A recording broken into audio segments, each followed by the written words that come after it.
ಕೌಶಲ್ ಕನ್ನಡ ವೀಕ್ಷಿಸ್ತಿರುವ ಎಲ್ಲ ಸ್ನೇಹಿತರಿಗೆ ನಮಸ್ಕಾರ. ಕೌಶಲ್ ಕನ್ನಡದ ಮತ್ತೊಂದು ವಿಡಿಯೋಗೆ ಸ್ವಾಗತ. ಇವತ್ತಿನ ವಿಡಿಯೋದಲ್ಲಿ ನಾವು ನಿಮಗೆ ಕೋಟಿಗೊಬ್ಬ ಸಿನಿಮಾ 2ನೇ ವಾರಕ್ಕೆ ಕಾಲಿಟ್ಟಿದೆ. ರಾಜಧಾನಿ ಬೆಂಗಳೂರಿನ ಮಾಗಡಿ ರಸ್ತೆಯ ಪ್ರಸನ್ನ ಚಿತ್ರಮಂದಿರದಲ್ಲಿ 2ನೇ ವಾರದಲ್ಲಿ ಈ ಸಿನಿಮಾಗೆ ಯಾವ ಮಟ್ಟದಲ್ಲಿ ಪ್ರತಿಕ್ರಿಯೆ ಇದೆ ಅಂತ ಕೇಳಿದರೆ ಈಗಾಗಲೇ ನೋಡ್ತಾ ಇರುವಂಥ ದೃಶ್ಯಾವಳಿಯೇ ಹೇಳುತ್ತೆ.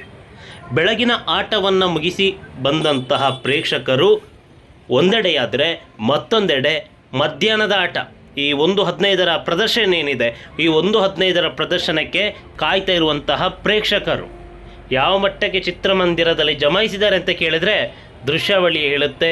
ಇದುವೇ ನಿಮಗೆ ಸೂಚಿಸುತ್ತೆ ಈ ಸಿನಿಮಾಗೆ 2ನೇ ವಾರದಲ್ಲಿ ಯಾವ ಮಟ್ಟಕ್ಕೆ ಪ್ರತಿಕ್ರಿಯೆ ಇದೆ, ಯಾವ ಮಟ್ಟಕ್ಕೆ ಅಬ್ಬರಿಸ್ತಾ ಇದೆ ಅಂತ. ಇದು ಮೊನ್ನೆ ಭಾನುವಾರದ ದೃಶ್ಯಾವಳಿ. ಭಾನುವಾರ ಕೂಡ ಆಲ್ಮೋಸ್ಟ್ ಫುಲ್, ಹೌಸ್ಫುಲ್ ಅಂತ ಹೇಳ್ತಾ ಇಲ್ಲ, ಆಲ್ಮೋಸ್ಟ್ ಫುಲ್. ಯಾಕಂತೇಳಿದರೆ ಈ ಚಿತ್ರಮಂದಿರ ಸುಮಾರು ಹತ್ರ 1000 ಸೀಟ್ ಕೆಪಾಸಿಟಿಯನ್ನು ಹೊಂದಿರುವಂಥ ಚಿತ್ರಮಂದಿರ. 1000 ಸೀಟ್ ಇರ್ಬೋದು ಅಥವಾ 1000ಕ್ಕಿಂತ ಹೆಚ್ಚು ಇರ್ಬೋದು. ಬೃಹತ್ ಚಿತ್ರಮಂದಿರ, ಒಳ್ಳೆ ಸ್ಟೇಡಿಯಂ ಥರ ಇದೆ ಚಿತ್ರಮಂದಿರ ಅಂತೂ. ಸಿಕ್ಕಾಪಟ್ಟೆ ದೊಡ್ಡ ಚಿತ್ರಮಂದಿರ. ಫ್ಯಾಮಿಲಿ ಆಡಿಯನ್ಸ್ 2ನೇ ವಾರದಲ್ಲೂ ಕೂಡ ಕುಟುಂಬ ಸಮೇತರಾಗಿ ಬಂದಿದ್ದಾರೆ. ಫ್ಯಾಮಿಲಿ ಆಡಿಯನ್ಸ್ ಇರೋದು, ಹಿರಿಯರು, ಮಕ್ಕಳು ಎಲ್ಲರೂ ಕೂಡ.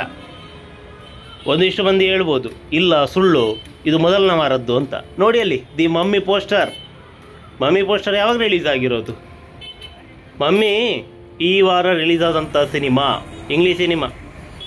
ಪ್ರೇಕ್ಷಕರ ಕೊರತೆ ಇದೆ, ಆದರೆ ಕೋಟಿಗೊಬ್ಬ ಭರ್ಜರಿಯಾದಂಥ ಪ್ರದರ್ಶನವನ್ನು ಪ್ರಸನ್ನ ಚಿತ್ರಮಂದಿರದಲ್ಲಿ ಕಾಣ್ತಾ ಇದೆ. ಹೌಸ್ಫುಲ್ ಅಂತ ಆಗಿಲ್ಲ, ಹಾಗಂತ ಚಿತ್ರಮಂದಿರ ಏನು ಖಾಲಿಲ್ವಲ್ಲ. ಹೊಸ ಸಿನಿಮಾಗೇ ಈ ಮಟ್ಟದಲ್ಲಿ ಪ್ರತಿಕ್ರಿಯೆ ಇಲ್ಲ ಸ್ವಾಮಿ. ಅಂಥದ್ರಲ್ಲಿ ಹಳೆಯ ಸಿನಿಮಾ, 25 ವರ್ಷದ ಹಿಂದಿನ ಸಿನಿಮಾ. ಇದು ಮಧ್ಯಾಹ್ನದ ದೃಶ್ಯ, ಮಧ್ಯಾಹ್ನ 1 ಗಂಟೆಗೆ ಪ್ರಸನ್ನ ಚಿತ್ರಮಂದಿರದ ದೃಶ್ಯಾವಳಿ ಇದು.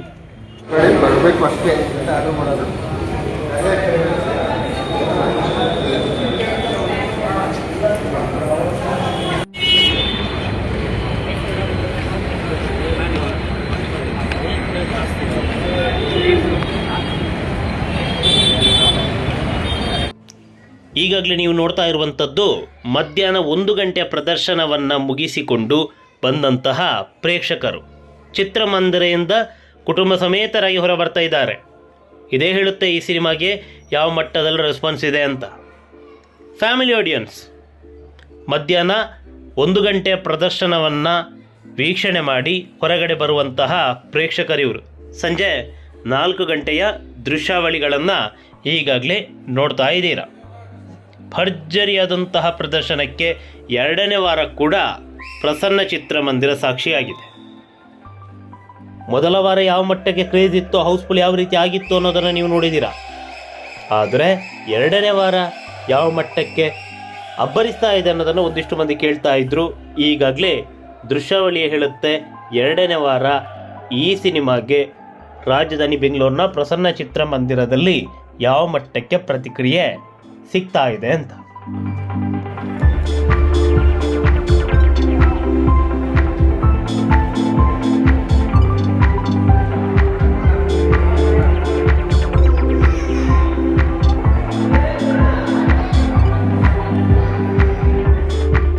ಇಷ್ಟೆಲ್ಲ ಹೇಳಿದ ಮೇಲೆ ಚಿತ್ರಮಂದಿರದ ಒಳಗಡೆ ಯಾವ ಮಟ್ಟಕ್ಕೆ ಕ್ರೇಜ್ ಇದೆ ಅನ್ನೋದನ್ನು ಹೇಳದೇ ಇದ್ದರೆ ಹೇಗೆ?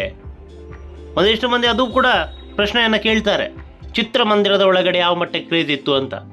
ನೋಡಿ ಯಾವ ಮಟ್ಟಕ್ಕೆ ಕುಣಿದು ಕುಪ್ಪಳಿಸ್ತಾ ಇದ್ದಾರೆ ಅಂತ. 2ನೇ ವಾರದಲ್ಲೂ ಕೂಡ ಭರ್ಜರಿಯಾದಂಥ ಪ್ರತಿಕ್ರಿಯೆ ಪ್ರಸನ್ನ ಚಿತ್ರಮಂದಿರದಲ್ಲಿ. ಇಲ್ಲಿ ಹೆಣ್ಮಕ್ಕಳು ಕೂಡ ಕುಣಿತಾ ಇದ್ದಾರೆ.